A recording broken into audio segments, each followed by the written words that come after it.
श्री राधे राधे। भक्तों,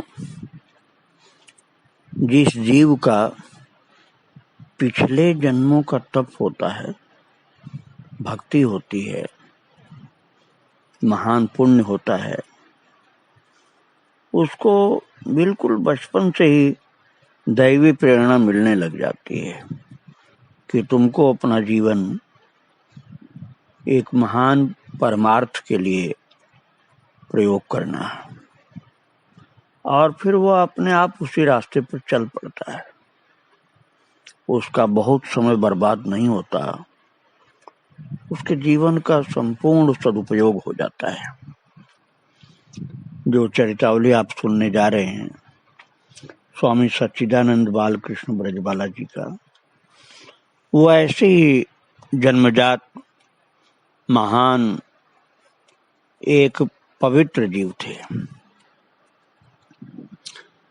आप उनके विषय में श्रवण करिए। श्री हरिमोहन चौधरी का जन्म ढाका के धामराई ग्राम में सन 1853 में हुआ था। जब वो 12 वर्ष के थे तभी उन्होंने सुनी एक देववाणी। उनको आवाज सुनाई पड़ी आकाश में, बिल्कुल अकेले में थे, आवाज केवल सुनाई पड़ी, कोई व्यक्ति वहां नहीं था, और वो सुन रहे हैं।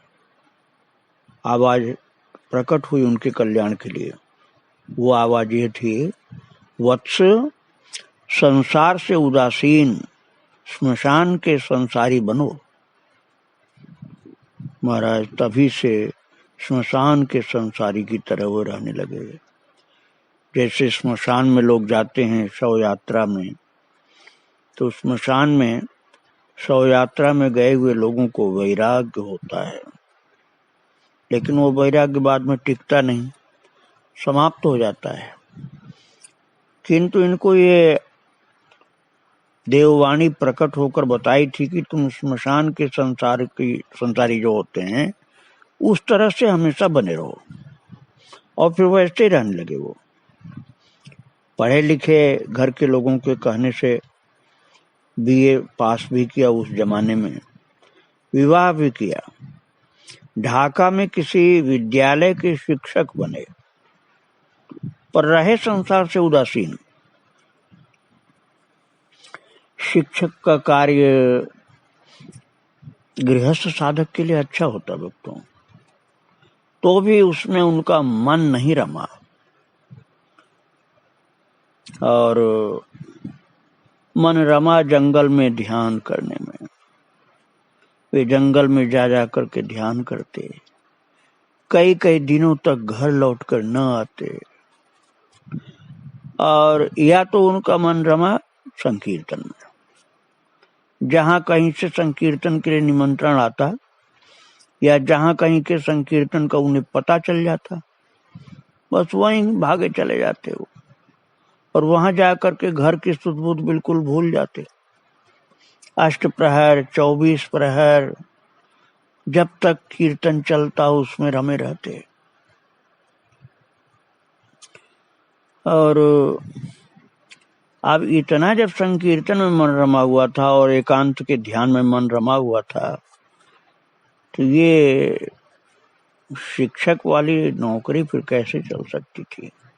उन्हें विद्यालय जाने का याद ही नहीं रहता था, या तो बहुत लेट हो जाते थे या भूल ही जाते थे कि जाना। वो तो ध्यान में और कीर्तन में ही लगे रहते थे, इसलिए शिक्षक का कार्य भी उनको छोड़ना ही पड़ा। अधिकतर जंगल में रह करके ध्यान करने लगे। घर के लोगों ने प्रयत्न करके फिर से संसारी बनाया, कह लीजिए, अर्थात घर में बुलाया, घर में रखा। दोबारा उनको फिर शिक्षक की नौकरी पर लगाया कि अब परिवार में रह रहे हो तो नौकरी तो करो। फिर साधारण गृहस्थ की तरह से रहने लगे। तो महाराज सबके आग्रह पर फिर एक पुत्र का जन्म भी हुआ। अश्विनी कुमार उनका नाम था पुत्र का। पर ये सब किया संसार से उदासीन रहकर ही। परिवार में रमे नहीं और संसार से परित्राण पाने की चिंता बराबर बनी रही और गुरु के लिए उनके प्राण छटपटा रहे थे कि गुरु महाराज मिले हमें, हम उनके चरणों में जाएं। एक दिन उन्होंने एक स्वप्न देखा। स्वप्न में ये देखा कि एक महातेजस्वी जटाधारी सन्यासी अपने तेज से चारों दिशाओं को आलोकित करते हुए पद्मासन से बैठे और उनकी चारों ओर बैठे हैं बहुत से सन्यासी जो उनकी ओर बहुत ही सतृष्ण नेत्रों से सब देख रहे हैं, इंतजार कर रहे हैं कि महाराज जी के मुख से कुछ कल्याण का शब्द निकले हमारे लिए। और सन्यासी को देख उनके प्राण उनके चरणों में लौटने के लिए रो पड़े महाराज। रोते रोते ही उनकी आंख खुली और जागने पर भी रह रह करके उनको रुलाई आ जाती थी। भरा रहता था उनका दिल रोने के लिए। उस दिन वे उन्मत्त की तरह से स्वप्न दृष्टि गुरु की खोज में इधर उधर डोलने लगे। और एक दिन समाचार मिला कहीं से कि श्रीपाद विजय कृष्ण गोस्वामी प्रभु ढाका के गिडारिया आश्रम में पधारे हैं। वे गए, उनका दर्शन करने के लिए भागे गए और दर्शन करते ही लगा कि अरे ये तो वही महापुरुष हैं जिन्होंने स्वप्न में दर्शन दे करके मेरे मन प्राण सदा के लिए खींच लिए। और वे उनका सत्संग करने लगे। कुछ दिन बाद उनसे दीक्षा लेकर के धन्य हुए। उनकी पत्नी ने भी उनका अनुसरण कर प्रभुपाद की शरण ग्रहण की। महाराज पत्नी विषयी भोगी नहीं थी। उसने देखा कि हमारे पतिदेव तो भगवान की भक्ति के लिए दीक्षा लेने के भागे चले जा रहे हैं गुरु के पास। तो जब पतिदेव ने दीक्षा लिया तो पत्नी ने कहा कि मुझे भी पतिदेव के चरणों में, उन्हीं के चरणों के पीछे उनका अनुगमन करना है। वो भी गुरु की शरण में पहुंच गई और दीक्षा लेने के पश्चात उनका प्रेमोन्माद कह लीजिए दिनों दिन बढ़ता गया। कुछ दिन प्रभुपाद के आदेश से अध्यापक का कार्य करते रहे। गुरुदेव ने कहा कि ये अच्छी नौकरी है बेटा, टीचर की नौकरी खराब नौकरी नहीं है, इसको करो। पर वो ज्यादा दिन नहीं चल पाया क्योंकि उनका विरक्त स्वभाव था।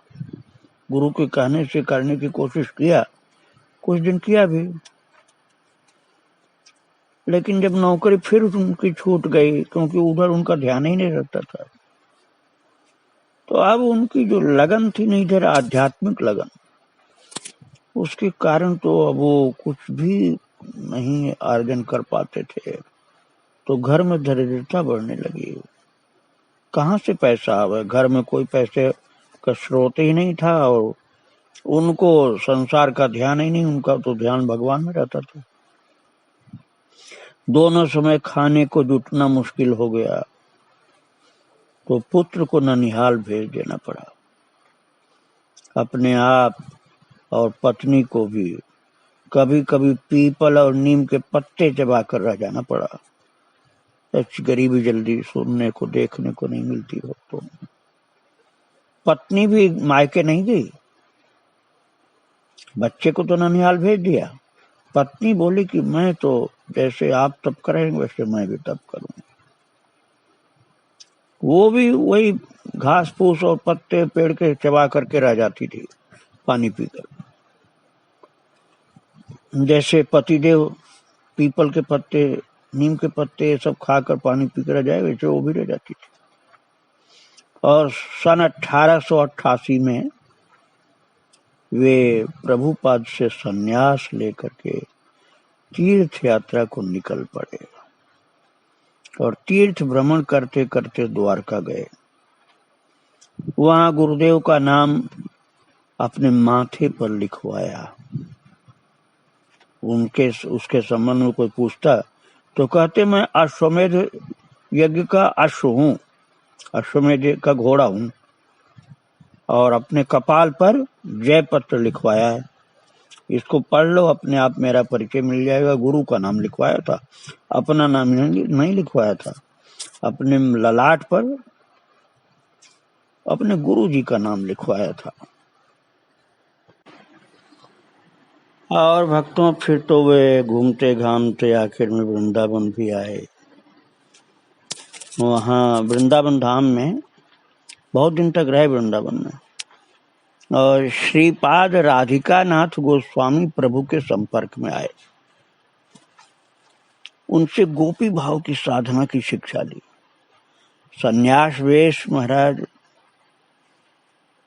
और गोपी भाव मेल कम खा रहा था, तो वो बोले कि मैं तो गोपी भाव में ही रहूंगा, जरूरी नहीं कि मैं सन्यासी वाला ही कपड़ा पहनूं।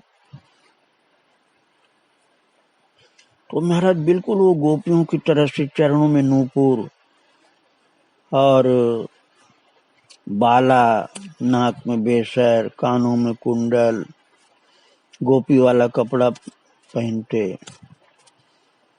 और फिर राधिका नाथ गोस्वामी ने उनका नाम रखा राधा दासी ब्रजबाला।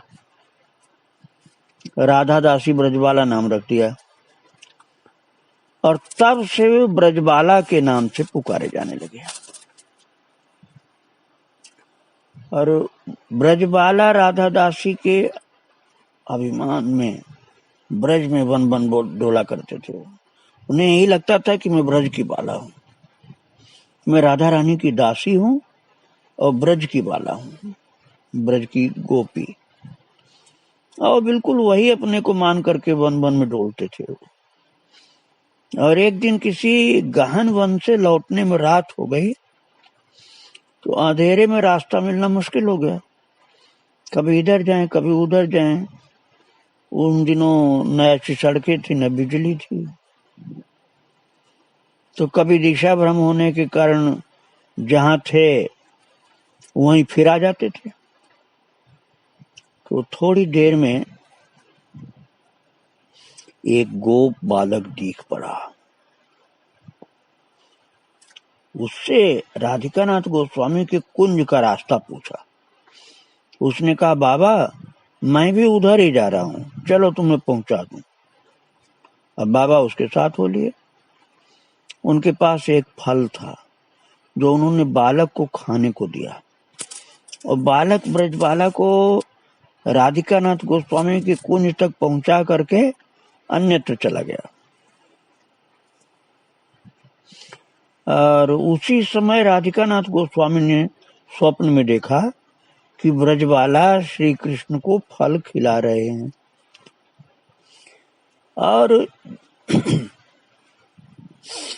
जैसे ही ब्रजबाला ने कुंज का दरवाजा खटखटाया, गोस्वामी जी की निद्रा भंग हो गई।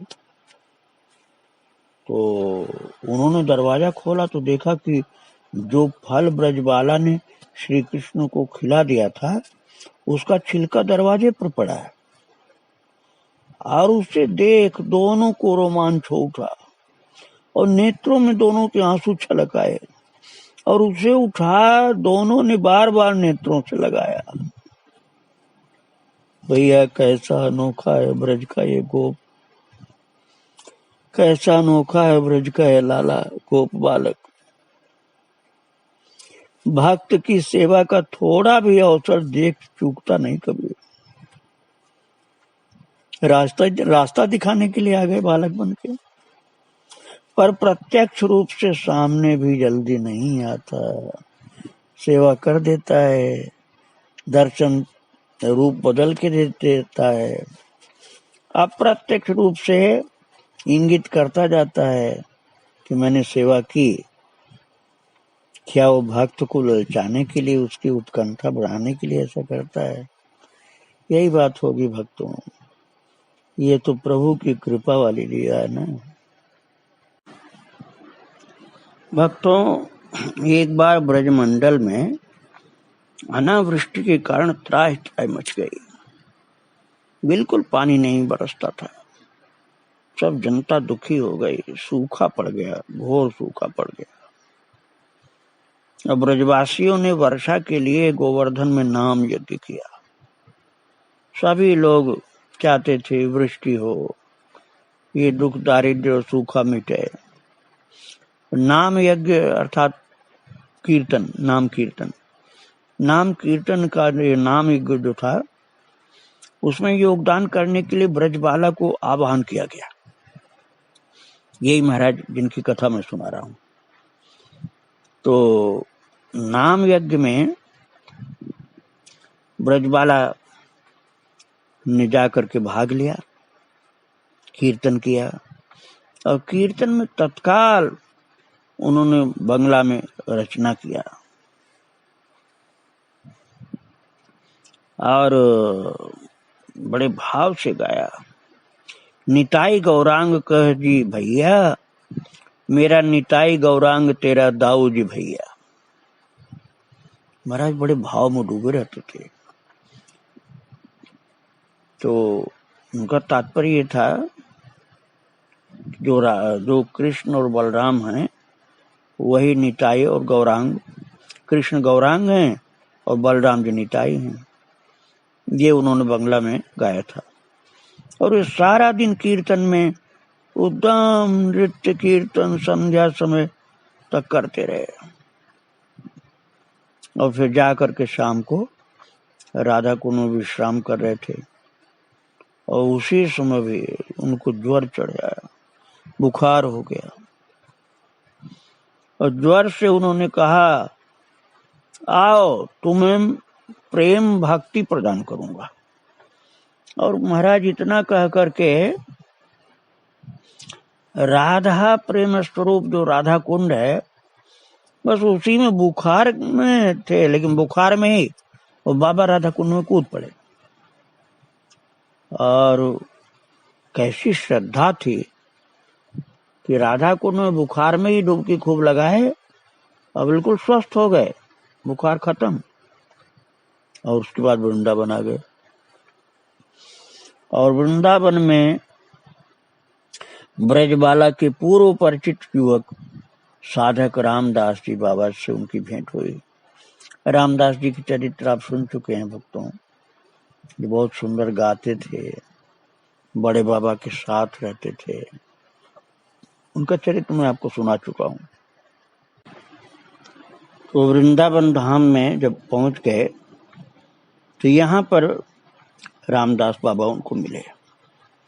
और भाद्र मास के कृष्ण पक्ष की द्वादशी को दोनों लोग वृंदावन में वैष्णव मंडली के साथ ब्रजमंडल 84 को उसकी परिक्रमा करने के लिए चले। मथुरा, मधुबन, तालवन, कुमुदवन, शांतनुकुंड और बहुलावन, ये सब रास्ते में दर्शन मिलता है। ये सब दर्शन करते करते हुए फिर राधा कुंड वो लोग पहुंचे। और राधा कुंड पहुंचकर दोनों वहां की लीलाओं का स्मरण करते करते बिल्कुल इतना आनंद विभोर हुए कि बाह्य स्मृति खो गई उनकी।